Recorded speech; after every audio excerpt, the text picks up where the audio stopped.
Hi friends, உங்கள் எல்லாத்துக்குமே இனிய பொங்கல் நல்வாழ்த்துக்கள். எப்பயும் சந்தோஷமாக ஹாப்பியாக இருங்க, எந்த நோய் நொடி இல்லாத எப்பயும் நல்லா இருக்கணும்னு நான் ப்ரேயர் பண்ணிக்கிறேன். அப்புறம் இன்றைக்கி எங்கள் ஊரில் பொங்கல்னால நல்லா நிறைய விளையாட்டெல்லாம் வச்சுருந்தாங்க.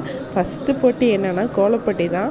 அது எப்படி இருக்குதுன்னு கமெண்ட் பண்ணுங்கள். இதில் எந்த கோலம் என்னோடதுன்னு கமெண்ட் பண்ணுங்கள். அப்புறம் எங்கள் கௌசிக்குட்டி நல்லா விளையாண்டுக்கிட்டு இருந்தாரா. அதுவும் என்ன விளையாட்டுனா கல் எடுக்கிற போட்டின்னு சொல்லிட்டு சும்மா விளையாட்டில் சேர்த்துக்கிட்டாங்களா. சரின்னு சொல்லிட்டு விளையாடு சாமி அப்படின்னு சொல்லி நானும் விட்டுட்டேன். நல்லா விளையாண்டுக்கிட்டு இருந்தது குட்டி தம்பி. எனக்கும் அவரை பார்த்துட்டு அவர் சந்தோஷமாக இருக்கிறத பார்த்துட்டு எனக்கு ரொம்ப ரொம்ப ஹாப்பியாக இருந்தது. அப்புறம் இந்தமாரி உங்கள் ஊர்லேயும் நல்லா விளையாட்டெல்லாம் நல்லா விளையாடுங்க, வைப்பாங்களா நல்லா விளையாடுங்க. எப்படி என்னென்ன விளையாட்டுன்னு சொல்லி கமெண்ட் பண்ணுங்கள். அப்புறம் இது என்னென்னா குச்சை வச்சுட்டு சுற்றிக்கிட்டு பாலை சுத்தல் விளையாட்டு அப்படின்னு சொல்லிக்கிட்டு இருந்தாங்க பையனுங்கள்லாம்.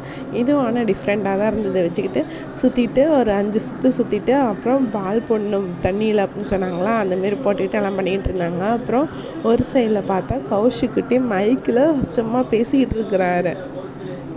ஹலோ அப்படின்னு 1 2 3 சொல்லிட்டு நல்லா பேசிக்கிட்டு இருந்தாங்க அங்கே பாருங்களேன் சைடில்.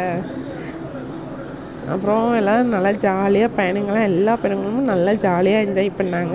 இது என்ன விளையாட்டுனா கோலிஷோட அந்த பாட்டில் இருக்குல்ல, அதில் ஒரு நூலை கட்டி அந்த பையனுங்களுக்கு நூலை கட்டி ஒரு பேனாவை தொங்க விட்டாங்க. அந்த பேனா அந்த பாட்டிலுக்குள்ளார நுழையிற மாரி ஒரு கேம் வச்சுருந்தாங்க. இதுவும் வித்தியாசமாக இருந்தது, பார்க்குறதுக்கே டிஃப்ரெண்ட்டாக இருந்தது விளையாட்டு.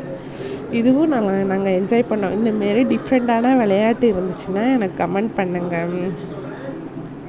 அப்புறம் எங்கள் ஹேமந்த் குட்டி பார்த்திங்கன்னா நல்லா ஜாலியாக எல்லாம் கூட்டத்தை பார்த்துட்டு ரொம்ப ஜாலியாக என்ஜாய் பண்ணார். அவரை பார்த்துட்டு சிரிச்சுக்கிட்டு அப்புறம் நடக்க வச்சு எல்லாம் விளையாண்டுக்கிட்டு இருந்தோம். செம்ம ஜாலியாக இருந்தது. நாங்கள் எல்லாருமே என்ஜாய் பண்ணோம். அப்புறம் இது என்ன விளையாட்டுனா இதுவும் அதே தான். என்ன அது பெரிய பையனுங்களுக்கான விளையாட்டு, இது சின்ன பையனுங்களுக்கான அதே விளையாட்டு தான். சோடா பாட்டிலில் பேனா விட்ற மாதிரி விளையாட்டு தான் இதுவும். மறக்காமல் என்னோட சேனலை சப்ஸ்கிரைப் பண்ணுங்கள். தேங்க்யூ.